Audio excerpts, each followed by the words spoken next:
The British Empire may have been a thing of the past now, but at one point it was surely so much more than just a foggy memory or history lesson. At its peak, the imperial juggernaut was the largest empire to exist so far and controlled nearly a quarter of the entire globe. And all of this came from what was once just an amalgamation of kingdoms sharing an island off the coast of continental Europe. The lands that the British Empire controlled were often impressive as well. Australia and Canada were once under the crown, parts of South America, and a large portion of Africa. But one colony of sorts belonging to the British has a unique story of its own, which begs the question, how did the British Empire colonize India? This video is brought to you by Call of War, a free online PvP strategy game played by millions of users online.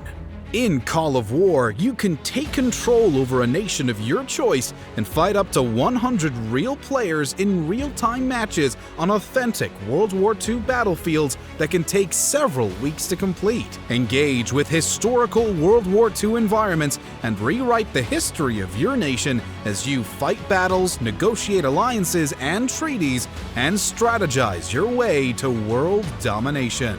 Rush your opponents with early units, or wait to establish air and naval superiority first to bombard enemy defenses and ease your army's way to victory. As you progress during the game, you can invest in the research tree to be the first to discover and use new secret techs from World War II. In battle, use the strengths and weaknesses of different unit types such as tanks, infantry, navy, and air force. Conquer other nations' capitals and win by making strategic alliances and waging wars against your neighbors with other players from around the world.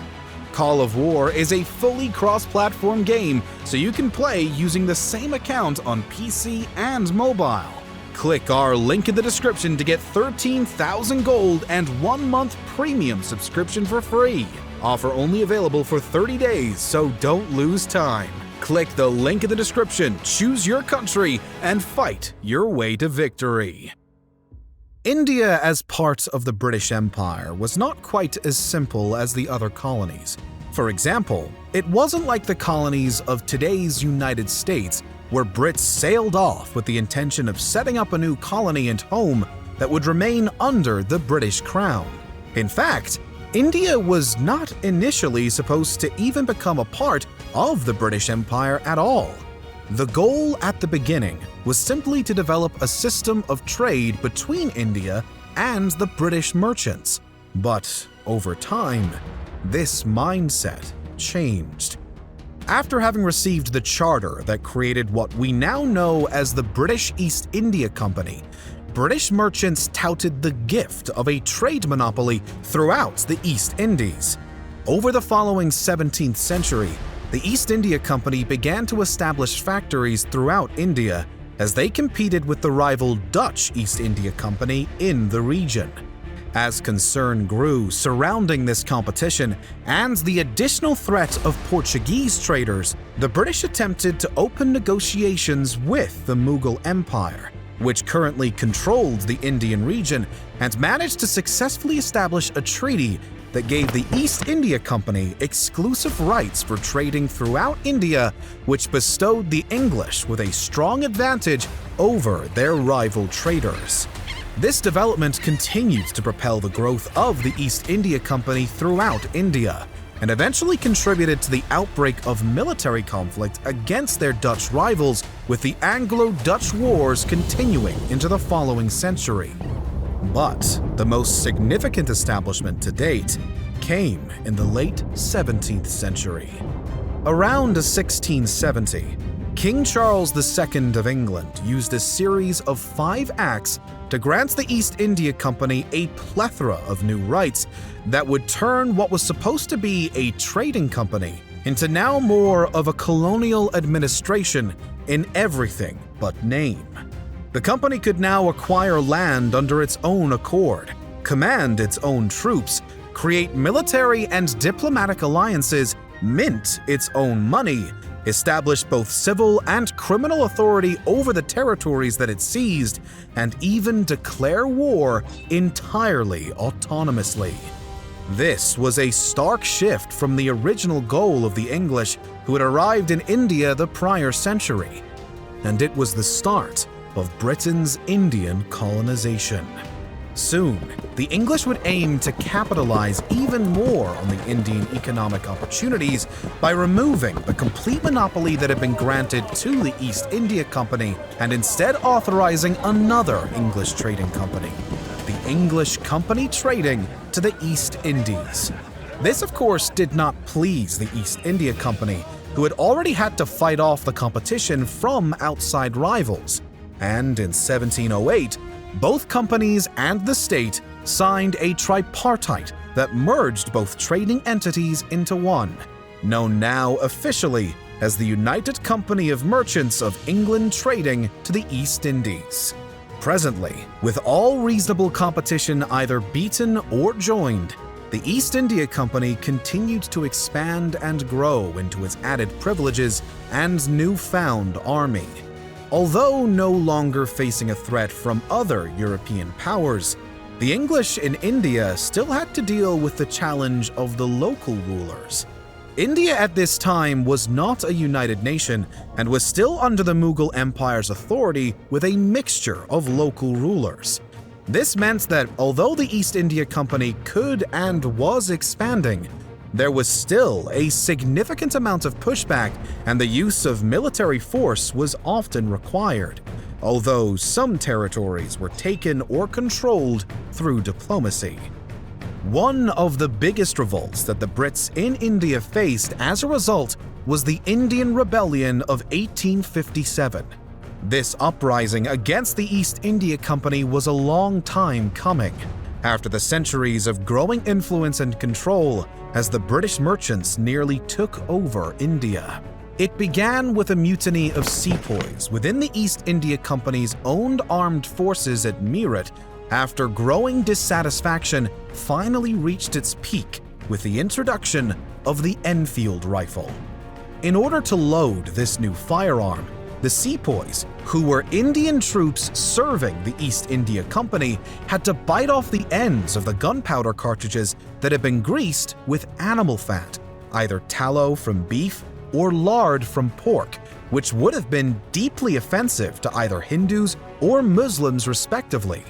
This was the final straw for the sepoys, and a few incidents began to occur throughout early 1857 as some of these troops became increasingly bold about their anger. Finally, by May, enough was enough, and the sepoys stationed at Meerut revolted on the 10th, attacking their British commanders before marching off to Delhi. The rebellion continued over the following weeks, and more Indian troops and others would join the cause. With every finger now pointed at the East India Company, the British Crown, afraid of completely losing hold over India, reacted to the violent dissatisfaction by nationalizing the East India Company's possessions and rights whilst fully dissolving the company itself in 1858. It was at this point that the British entity in India finally became a more official colonial rule. After the dissolution of the East India Company, its former territories fell under direct control of the British Crown, which would then rule through the British Raj.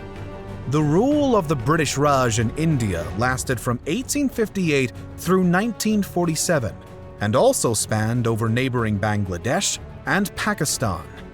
For nearly 100 years, through the governance of the British Raj and 175 semi-sovereign princely states indirectly ruled by the British Crown, Britain continued their final leg of control and colonization of India.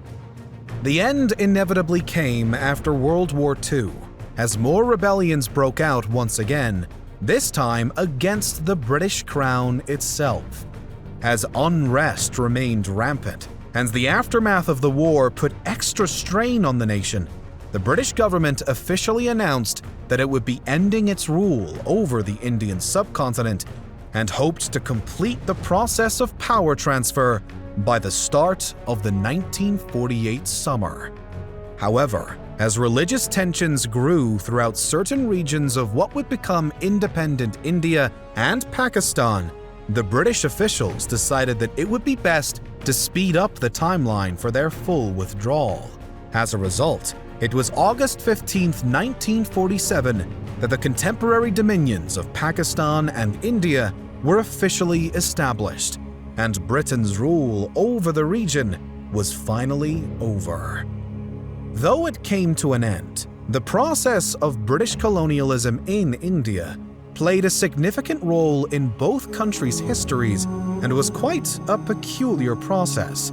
Despite not being the initial goal for the English merchants who first arrived on Indian soil, the process of taking over the subcontinent came easier than many may have expected.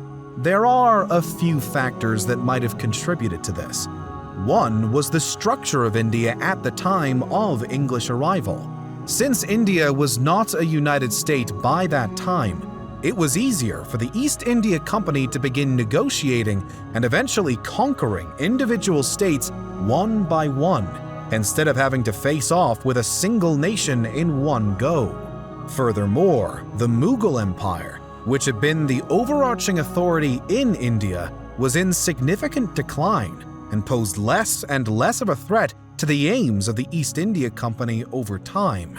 The English and soon British Crown was also strategically wise when it came to the method in which it allowed the company to take over India.